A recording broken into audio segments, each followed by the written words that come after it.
It's 4 o'clock, good afternoon, and welcome to LJ News. In the eastern edge of Himalayas, the Kingdom of Bhutan is one of the most isolated nations on the planet. It wasn't until 1999 that the king, surrounded by his four queens, announced Bhutan would become the last country in the world to introduce television and the internet. The tiny kingdom has long been called the happiest nation on earth and is known for its monasteries and unique landscapes. But until recently, Bhutan had cut itself from the world. Foreigners were not allowed in until the 1970s to protect the country's cultural identity. Even now, it remains a difficult place to enter as a tourist. Flights are rare, and Bhutan's main airport is listed as one of the most dangerous in the world because of its precarious landing between high mountain peaks. And the nation's capital, Thimphu, is the only one in the world that doesn't have traffic lights. For those who are able to enter, they have to pay a steep $200, also known as $300 each day they are in the country, as part of the government's policy of high-value, low-volume tourism. The measures are also meant to keep foreign influence in the country in check. But when the ABC was granted rare entry into Bhutan, it found a nation losing a high proportion of people, mainly to Australia. Those exiting are mostly educated and leaving professional jobs in Bhutan for blue-collar work. They say the lack of opportunities and reluctance to open up the country are leaving them without hope for the future.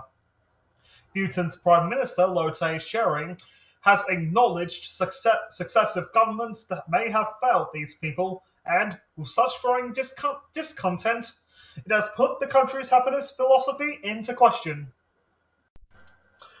Young people make up the majority of Bhutan, and among many of them, there's a collective feeling of hopelessness. Kinley Funcho, a visually impaired freelance writer and creative, often makes satirical content poking fun at its country. Take me to an island somewhere where fruit trees grow high and the water tastes sweet, he sings in his latest song about wanting to move to Australia. I don't think anyone knows exactly how the future is going to go, but for me, I'm kind of scared because I'm not just living for myself. I recently got married, the 31-year-old says. The main reason I think a lot of people are leaving is because they don't think that they have the ability or the opportunity to have a satisfied content life in Bhutan, and they feel that they need to be abroad to get that. It's hand-to-mouth existence. So I want to create a situation where I can thrive, and in order for that to happen, I'm looking to leave. He says everyone's currently going to Australia. Since June last year, 1.4% of Bhutan's population has been granted a visa to go to Australia, a huge proportion that's growing in a country of just 760,000 people. I've gotten to calling it this heavy miasma around Bhutan, where we don't know what's going to happen.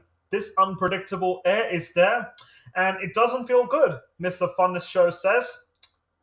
Unemployment is driving young people out of Bhutan, but the fear for the government is the level of educated professionals migrating to Australia to work in domestic jobs. The country lost more than 800 civil servants and several doctors last year, leading to a shortage. Dr. Tshering acknowledges the migration numbers are a concern, but says he understands that people want more opportunities. The trend can be worrying. At the same time, these are all professionals, and we leave it up to their expectations, and I think it's the job of the government to make sure their expectations should be met, be it in the country or outside the country, he says. Bhutan is among the least developed countries in the world, with a gross domestic product down there with the likes of Greenland. It boils down to the economy of the country and nature of the economy. So for now, we are a source-constrained country, Dr. Tshering says.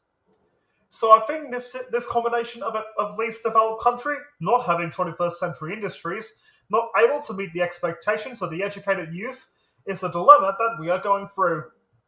Going forward, I don't think there's a choice. We have to do whatever we can to create jobs that are up to the expectations of the growing youth.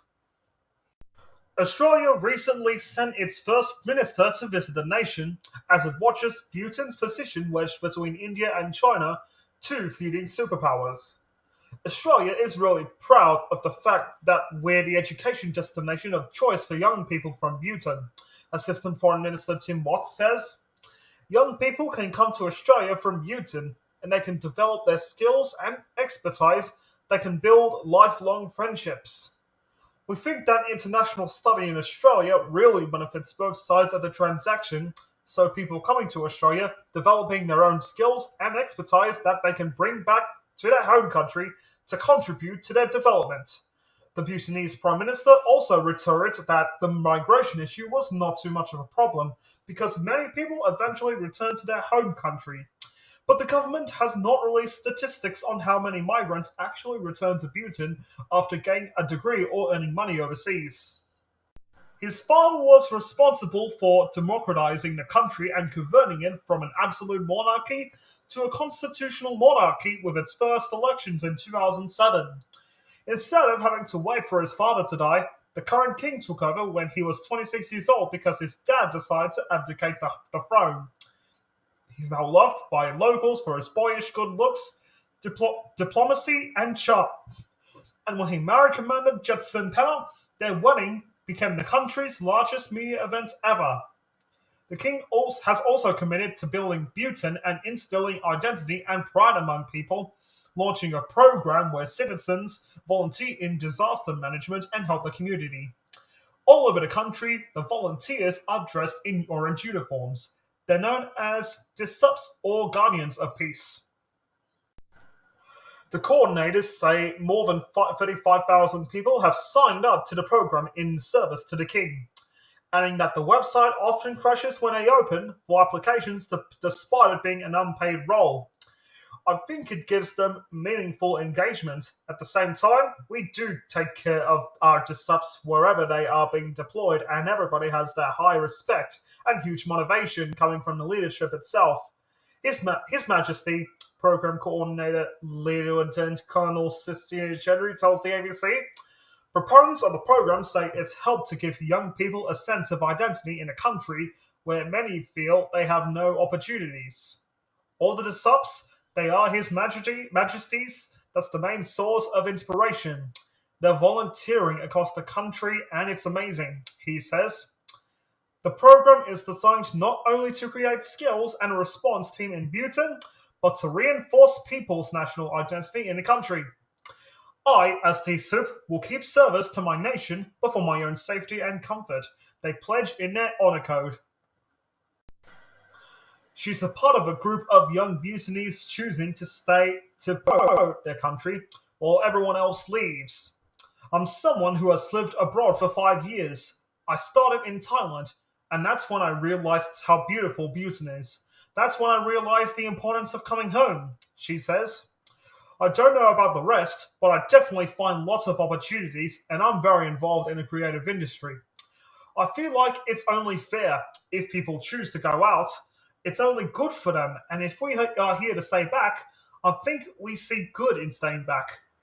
Despite the clear pride Bhutanese people feel, the country is being pressured to do more to make sure that they are satisfied with their lives so it doesn't end up losing its working age population. Bhutan is facing an existential challenge that is forcing it to reckon with its history of isolationism. It now has a choice between opening up to create more opportunities for young people or continuing down its current path.